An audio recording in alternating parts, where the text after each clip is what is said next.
Ferrari are preparing what they are calling a raft of extreme upgrades for their 2024 challenger, the SF-24, in the upcoming rounds of the Formula 1 Championship. This will be done alongside smaller upgrades introduced at the Italian and Japanese Grand Prix, with the aim of closing the gap to the pace-setting team of Red Bull and their monstrous RB20. The SF-24 in its current state at the start of the season is what is known in-house as their 1.0 version of the SF-24, the stable platform from which they wanted to gather data across the opening rounds before piling on performance parts in a bid to close the gap to Red Bull. And after gathering all the important data over the one and only test and opening 2 rounds of the season, the team are now confident in bringing these extreme upgrades onto the car. And it's not a euphemism to call the SF-24 in its current guise version 1.0. The car is far easier to drive and less sensitive to changes in wind direction.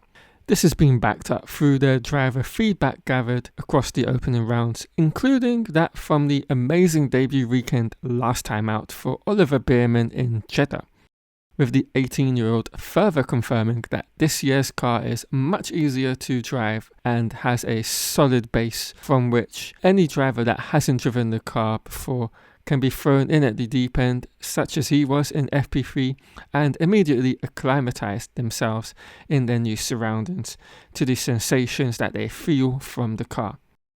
These are all the signs the team were hoping to receive from these opening rounds, and as such now have a strong foundation they can build upon with confidence throughout the 24 season. And that will begin in Suzuka at the Japanese Grand Prix, with the team bringing one of their 2 smaller upgrades to the circuit.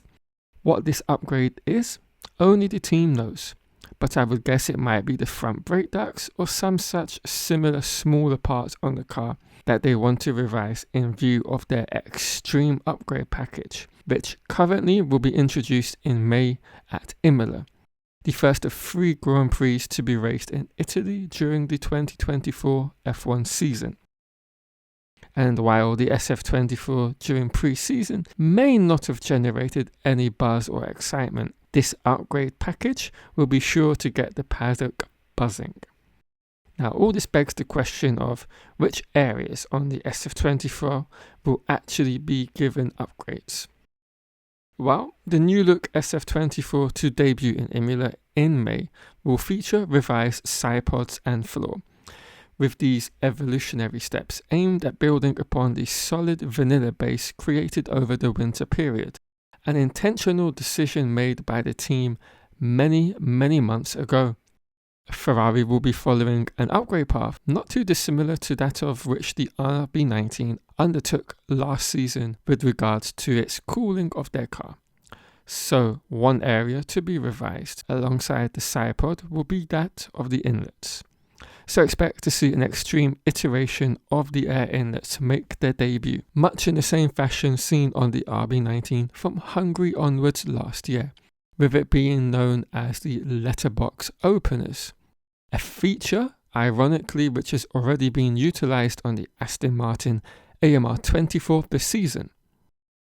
But before we go any further, if you've enjoyed the content within this video, please consider subscribing, as I would greatly appreciate it, as I'm looking to grow this channel and I have a lot more content that I want to produce. And I may even be going to the Japanese Grand Prix later on in April, so I could have some really interesting content to bring you all.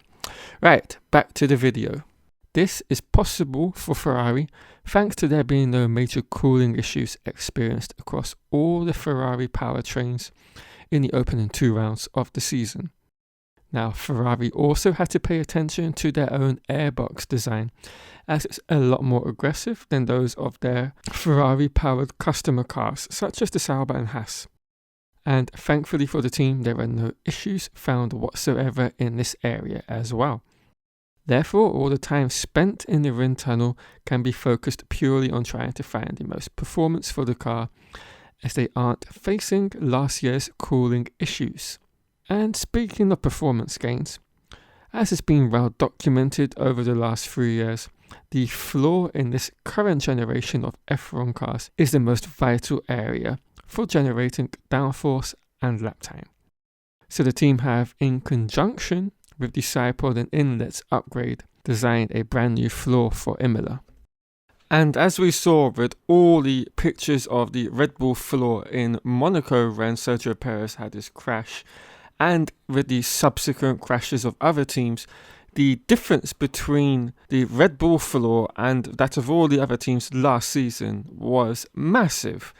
The level of detail which was found on the RB19's floor made every other floor last season look so basic, and I think this is an area Ferrari, like all the other teams, have a lot of catching up to do, but also on the other side of things, that of course means there's a lot of performance left in all of their floors to be extracted with updates. And that's why Ferrari will be bringing a brand new version of their floor in conjunction with the sidepod updates.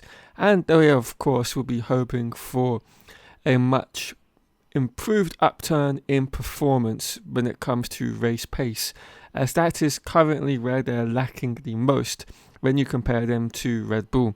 In qualifying, they're there or thereabouts, and I think it's just Max that's literally putting the car that little bit further ahead of where it is. Much in the same way you could say Charles Leclerc does that for the Ferrari this season as well. So I think with the team being there or thereabouts, they're concentrating on race pace, and this is where it's most important because as we all know, championships are run during the race, not qualifying. So all the changes that have been made to this brand new floor when it does finally arrive will be all about helping to improve race pace. So all in all, I believe when they've introduced this massive update in Imola, along with the two smaller updates that should be available for Japan and China, there should be a very obvious improvement in lap time for the car.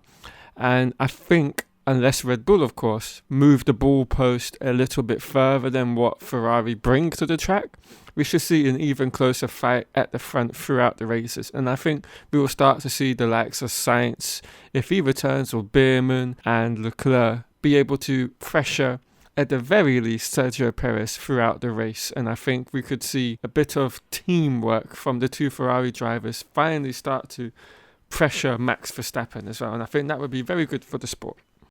Right guys, thank you all for watching. I hope you've enjoyed the video. If you have, leave a like, comment on anything down below, and I'll catch you all in another Formula 1 video.